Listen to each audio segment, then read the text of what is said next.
Hi, we are on lesson number 3. You're going to find throughout the series that I'm going to do a lot of review. There are certain basic concepts that if you don't grasp them, you won't be able to move on. So yesterday we went over the keys. Today we are going to continue to go over the keys with just a little bit more depth. Yesterday we talked about white keys and black keys and their relationship. We're going to review them, and then I'm going to show you how to play a scale, just a basic C major scale. You're going to learn all about scales and the different ones later, but we're going to learn a C major scale today, and we're going to learn a chromatic scale today and how to play them with your fingers so that you can play them efficiently as you're practicing and as you're reminding yourself about each key. Again, I want to talk about how musicians kind of term things so that you can, when you're out in the industry, kind of know what's going on. We find it useful to talk about how much higher or lower one note is than another. And this distance between the two pitches is called the interval between them. So in Western music, the small interval from one note to the next note or higher note is a half step. Again, from C to the black key right next to C is a half step. This is a C sharp or D flat. Then we have from C to D, which is the white note next to it, a whole step. We're going to talk about all sorts of intervals. There's more than just that, obviously. Say, for example, you go from C to E. That is an interval of a third. Why? Because it's 1, 2, 3 above C. You've got a fourth, a fifth, a sixth, a seventh, then you have your octave. We're going to go over all these intervals quite intensely later on, but I just want you to start thinking about there's more than just the half step and the whole step. The distance between these notes is going to be important because you're going to want to play more than one note at a time. The intervals in some of the figures in sheet music we're going to be going over are going to look different on a staff. A staff is basically spaces and lines that on sheet music that show you how to play the song. So each note on this staff corresponds to a note on the piano. And above and below the staffs, those notes correspond to a note on the piano. So it looks different on a page depending on what note you're playing, probably because there are key signatures involved. Key signatures tell you how many of these black keys are used in the particular key that you're playing in.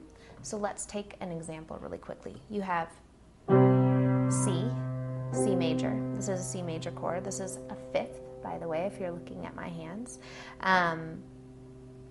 In the key of C, there are no sharps or flats, which means you're not going to be using any of the black keys. This is the easiest way to learn how to play a scale. I'm going to show you how to play a scale in C right now. Start with your home, which is middle C. You're going to use your second finger here on D, move up.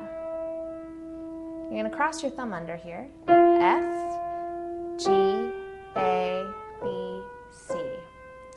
Going back down, C, B, A, G, F. You're going to cross your third finger over, E, D, C.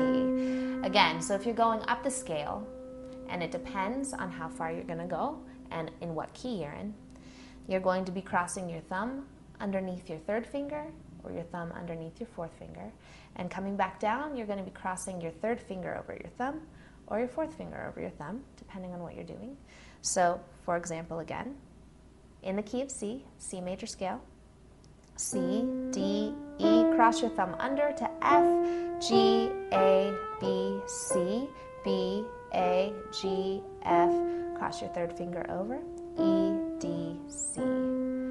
Again, as a reminder, we are in the key of C. This is a C major scale. We are not using any sharps or flats, which means we are not using any of the black keys. We will show you later what that looks like on a staff. Now let's do the left hand. It's always important, especially when starting to learn a piece of music, especially at the beginning, do both hands separately at first. You're engaging both sides of your brain when you're using both hands at once. It can be very, very difficult, and it's a skill that most pianists have to work on and work on and work on and work on. So whenever I'm learning a new piece of music or thinking about music, I often do both hands separately and then try to put them together. We're going to do the left hand now. We're going to do a C major scale. We're going to start 1 octave below middle C, which is home. 1 octave below is 8 steps below middle C, which brings you back to another C, just a lower tone. Here we go. C, D, E, F, G. Cross your third finger over since you're going up. A, B, C. You're going back down now, so you're going to be crossing your thumb underneath. C, B, A. Cross your thumb underneath to G. G, F, E, D, C. It's really pretty basic and simple. If you put both hands together, the only difference is your third finger is going to be crossing over when your thumb on your right hand is crossing under. And the opposite, when you're going down the scale, your right hand will be crossing the third finger over while your left hand is crossing the thumb under. So here we go. C, D, E, F, G, A, B, C, B, A, G, F, E, D, C.